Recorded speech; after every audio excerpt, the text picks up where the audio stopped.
welcome back for more. It's episode 4. Last time, we took the winding route through Viridian Forest and finally ended up in Pewter City. Along the way, we caught a little Weedle and evolved him into Kakuna. Now we can explore around Pewter City and see what's all going on. This guy's just talking about their gym leader Brock, how everybody else around here is a scrub compared to him. Let's go in this house. Pokemon learn new techniques as they grow, but some moves must be taught by the trainer. Pokemon become easier to catch when they are hurt or asleep, but it's not a sure thing. Yeah, it's like catching tutorials 101 all over again. We already figured that out by catching 2 teammates. Come on, people. Go around and see what else is in this lovely little city. Trainer tips. Any Pokemon that takes part in battle gets experience. It's actually very useful for raising weak Pokemon. You know what I'm doing? I'm spraying Repel to keep Pokemon out of my garden. That's all fine and dandy, but Pewter City, a stone gray city.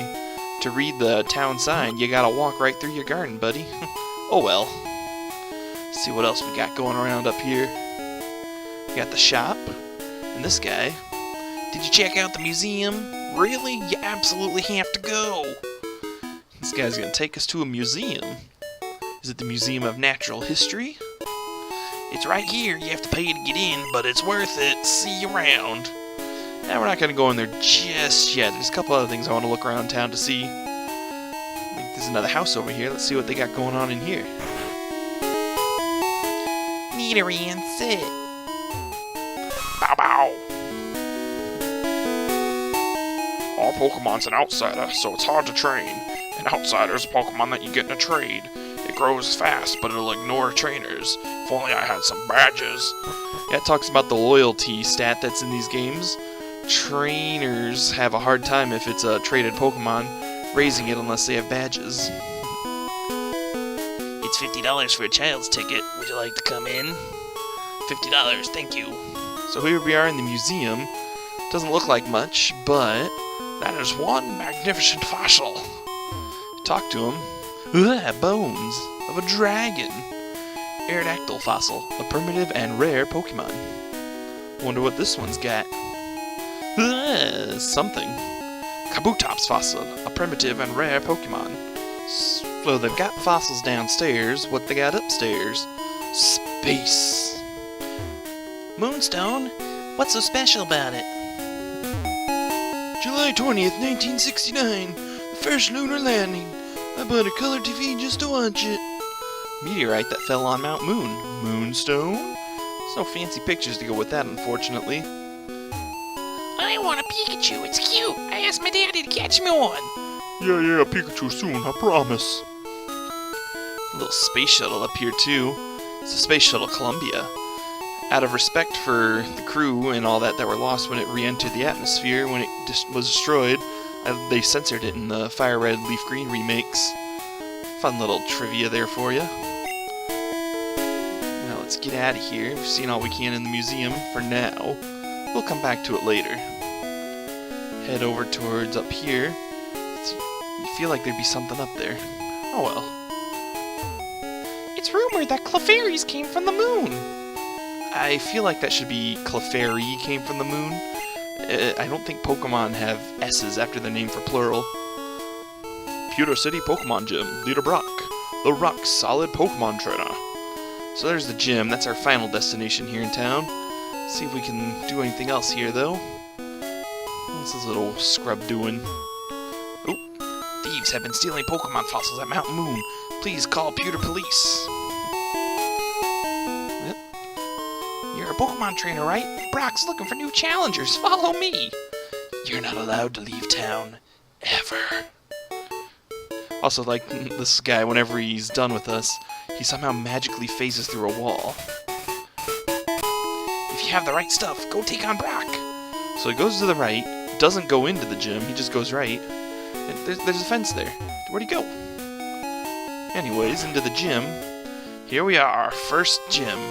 Hiya, I can tell what you have it takes to become a Pokemon champ. I'm no trainer, but I can tell you how to win. Let me take you to the top, brother. The first Pokemon out in the match is at the top of the Pokemon list. By changing the order of Pokemon, matches could be made easier. I see a bunch of rocks in here, so can try and guess what kind of gym it is. Stop right there, kid. You're still light years from facing Brock. First gym trainer is a new trainer class too. Junior trainer. I like to imagine they're essentially Boy Scouts. Now this is something that's always bugged me about this gym. It's a rock gym, but he leads with a Diglett, which is not a rock type. And the other Pokemon is not a rock type either. So it's like, were rock and ground pretty much interchangeable back in the day? Who knows, but it's kind of confusing. Either way, they're both weak to water, so we'll let Kakuna take some experience off of this, and then we'll just let Mr. Terrapin come in and bubble all over him. What's strange about a Diglett this early on, too, is Digletts are pretty powerful, and they've got good speed, so they're going to actually be a bit of a challenge. I think this trainer actually might be more challenging than the gym leader in some playthroughs. But either way, we'll take him out as soon as we quit missing.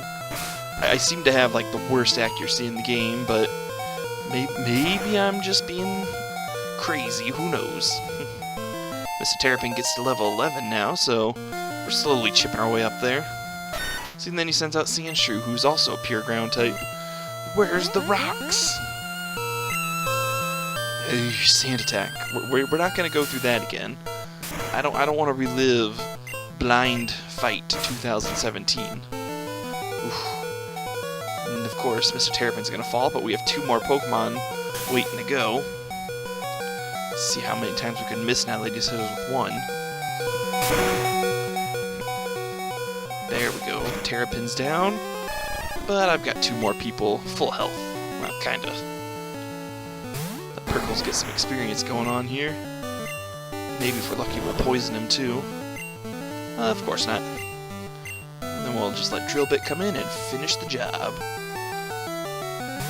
Sparrows versus Shrews.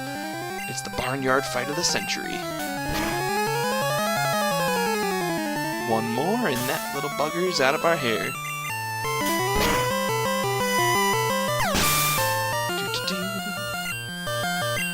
There we go, level 8. Only 2 more for Perkles to evolve. Darn. Light years isn't time, it measures distance. Yeah, I'll say it's not that far away to get to the end, I hope. You're hot, but not as hot as Brock. Well, before we go see how hot Brock is, we're gonna go heal real quick. I'm also gonna pick up a couple potions because I'm pretty sure I'm gonna need them, and I'm almost out anyways. Shady old man got me to buy this really weird fish. Those 2 trainers are talking about one particular Pokemon we'll be meeting later, and it's all about how if you're patient and raise it, it'll actually pay off and become one of the most powerful Pokemon in the game. So there we go, we'll get ourselves some potions, and we'll go take on the gym. Now this gym leader is a rock type, so if you start with Charmander, you're going to have a really hard time taking him out. That's why a lot of people pick up Butterfree just for the ability to hit him for something. But here we are. I'm Brock. I'm Pewter Gym Leader. I believe in rock hard defense and determination. That's why my Pokemon are all the rock type. Do you still want to challenge me? Fine then. Show me your best. Alright, Gym Leader Brock. And he's got no shirt. What's a half-naked man doing with a Boy Scout in the gym? Ugh. Either way, Brock leads with a Geodude. It's a rock ground type. Finally an actual rock type. But due to that double typing, it's got a quad weakness to water and grass, so we can just send in Mr. Terrapin and bubble in his face. Or if you have Bulbasaur and you've got Vine Whip, you can just whip it. Whip it real good. See that? We already did almost half, and he's only boosting his regular defense. So we'll just take him right out, and we'll move on to Brock's Ace already. Now, each gym has a signature move they give, and Brock's is the move called Bide. He actually has no Rock-type moves on his Rock-type Pokemon, so you don't have to worry about him getting a super effective hit anywhere. Zonix, for example, only has Tackle, Screech, and Bide as his moves. You'll use Screech to lower your defense so his tackles do more damage. Bide forces you to wait out a couple turns, and any damage you take is given back double once you're done taking it. Downfall is, if you play it smart, you can just not attack him. Like I'm just using String Shot now just to lower his speed. No damage dealt, no damage returned. See, fails right there. Now let's see if we can poison him or something. Nope. A Screech, that hurts my ears when it goes off. And now my defense is really low, so a tackle will actually hurt. So we'll just switch out, reset our stats, bring in Mr. Terrapin, and take that Screech again. But I'm not too worried. Bubble should do some pretty massive damage. Yeah, over half. And his speed went down, so even better. That means we actually beat this gym really easy. I think the second fight with Larry was harder than this gym. So instead of ending the episode there like I originally planned, I think we'll do a little bit of exploring after this. Prickles only made it to level 9, and I was actually hoping he'd make it to 10. I took you for granted. As proof of your victory, here's the Boulder Badge. There we go, we got our first gym badge. That's an official Pokemon League badge. Its Pokemon's bearer become more powerful. Flash can now be used anytime. And we get a little bit of cash. Wait, take this with you. Get TM34. It contains a technique, and this one is gonna be Bide. So it's pretty much the move he was using. It's an okay move, I don't find it really useful. I mean, for somebody I plan on catching, it'll be useful since they don't start with any attacking moves, and a lot of Pokemon can learn it. So it's okay. I feel like the remakes had it better, where you actually got a Rock-type move from the Rock-type gym leader. See what you gotta say. Just as I thought, you're Pokemon champ material. Oh, thanks, sir. In fact, we didn't even take enough damage to warrant going back and healing. We're just gonna move on to the next route and fight a little bit, see what goes on. I want to at least get Kakuna to evolve, so we can get Super Prickles before the episode's done. So now we can move out here to Route 3, and let's see what we got. You looked at me, didn't you? Yes, you're beautiful. Here we get our female trainers, Lass, and another Pidgey. Is this one gonna spam Sand Attack and blind me? Hopefully not. Get out and let Drillbit get some experience since he didn't do anything during the gyms. And here comes the sand. We wouldn't have it any other way. Now this battle's actually pretty boring, so I'm gonna speed it up for you. All she does is have 2 Pidgeys, and she alternates between Gust and Sand Attack over and over, forcing me to switch after I take enough damage. Nothing anything worth showing, so we'll keep her in, but we'll just speed her up a little bit. I mean, this is a 2x speed, and you can see how long it's taken to knock her out. And I don't even think it's worthwhile. Eats up a good chunk of time. So this Pidgey in particular is a real pain in my fanny. 2 Sand Attacks in, and then it's game over. So we'll just let Drillbit come in and handle it. Bird versus bird. Bird on bird violence. But we get the KO. That's the first trainer on this route down. You're mean! And a little bit of money from you. Let's heal up. You know, I was bragging about not taking much damage from Brock, but these guys, over and over again, are gonna eventually wear us down. Hey, I met you in Viridian Forest. Now see, I wish this guy had a name, so we could see if we actually fought him. But nope, he's just Mr. Bugcatcher. Trying to think, did anybody in Viridian Forest lead off with a Caterpie and have 3 Pokemon? Either way, this will be a nice easy fight for Prickles to fight off in. Maybe we'll finally get him to level 10 and evolve him all the way. I was hoping to do it before the gym, but what you gonna do? We beat the gym pretty easily. Oh no, you string shot my Cocoon. Its speed is so important to it. And we poisoned your little worm. In later generations, Caterpie would have Shield Dust and it wouldn't get poisoned from Poison Sting, but that's not a thing yet, so we're gonna enjoy it while it's there.